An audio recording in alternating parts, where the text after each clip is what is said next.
మా దగ్గర ఉన్న గలాలను ఈ రోజు మీ కాళ్ళెత్తి తొక్కుతామంటే ఈ రోజు ఇక్కడ ఊకునేటోళ్ళు లేవడం మిస్టర్ చంద్రబాబు నాయుడు. పవన్ కళ్యాణ్ గారు మీరేం చెప్పిండ్రు? మీరు రంగుల ఊసలు మార్చినట్టుగా మేము ఊసలు మార్చాం. ఇక్కడ మేము బరాబర్ నిలబడతాం, కళాయించి నిలబడతాం, మొగోళ్ళు నిలబెడతాం, మొనగాళ్ళ లెక్క నిలబడతాం. నీళ్ళక చెక్కగా లెక్క నిలబడడు. ఈ రోజు నాగేశ్వరరావు గారి మీద తుపాకీ పెట్టి మా మీద కాల్చే ప్రయత్నం చేస్తున్నా కావచ్చు. ఈ రోజు మీ పోలీసులు ఇక్కడ హైదరాబాద్ ఏ విధంగా తిరుగుతారు బస్, తెలంగాణకు పోలీసులు ఏ విధంగా వస్తారు, అరెస్టు వారెంట్ పట్టుకొని ఏ విధంగా వస్తారు? మేము చేతగాని వాళ్ళమా, చేతు గాజులు వేసుకున్నామా? మిస్టర్ రేవంత్ రెడ్డి దగ్గర హోంశాఖ మంత్రి ఉన్నది, ఏ విధంగా నువ్వు అనుమతిస్తున్నావు? ఈ కాంచెలు వారెన్లతో ఆంధ్రకేరళ వాళ్ళ పోలీసులు వస్తే అరెస్ట్ చేసి లోపడేసి పడేయాలి, వాళ్ళని జైల్లో పెట్టాలి. ఎట్లెట్లు వస్తాయి? తమాషా చేస్తుండ్రా ఇక్కడ?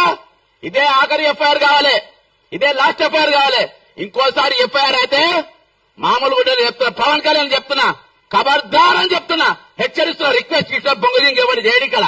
నువ్వు చేసి చూడు, ఇక్కడ అరెస్ట్ చేసి చూడు, కుక్క మీద కాలు తొక్కుతా నా కొడకల్లారా.